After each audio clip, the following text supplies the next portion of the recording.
দ্বাদশ সংসদ নির্বাচনের সাবেক সংসদ সদস্যদের শুল্কমুক্ত সুবিধায় আমদানি করা 52টি বিলাসবহুল গাড়ি ছাড়ের আগেই বিক্রি করবে সরকার। শেখ হাসিনার পদত্যাগ ও রাষ্ট্রপতি সংসদ ভেঙে দেওয়ার কারণে এসব গাড়ি বিক্রি করে শুল্ক কর আদায়ের এমন সিদ্ধান্ত নিয়েছে সরকার। গত 28 আগস্ট সচিবালয়ে বাণিজ্য মন্ত্রণালয়ে ব্যবসায়ীদের নিয়ে এক সভায় জাতীয় রাজস্ব বোর্ডকে এই সিদ্ধান্ত দিয়েছেন বলে জানিয়েছেন অর্থ ও বাণিজ্য উপদেষ্টা ডক্টর সালেউদ্দিন আহমেদ। তিনি বলেন, বন্দরে আটকে পড়া সাবেক এমপিদের আমদানি করা শুল্কমুক্ত গাড়িগুলো ফেরত পাঠানো হবে না। এগুলো ফেরত পাঠালে বাংলাদেশ রাজস্ব হারাবে। সভায় উপস্থিত একাধিক কর্মকর্তা জানান, এসব গাড়ির বেশিরভাগই টয়োটা ল্যান্ড ক্রুজার ও ল্যান্ড ক্রুজার প্রাডো। সহজ শর্তে বাজার মূল্যে এসব গাড়ি বিক্রি করতে এনবিআরকে নির্দেশনা দিয়েছেন উপদেষ্টা।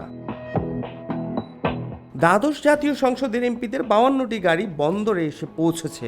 আরও কিছু গাড়ি আমদানির পর্যায়ে রয়েছে। কাস্টমস কর্মকর্তারা বলছেন, শুল্কমুক্ত সুবিধার কাগজপত্র দিয়ে এসব গাড়ি আনা হলেও সংসদ ভেঙে দেওয়ায় আর সে সুবিধা পাওয়া যাবে না। এখন স্বাভাবিক শুল্ক কর দিয়ে গাড়িগুলো খালাস করতে হবে।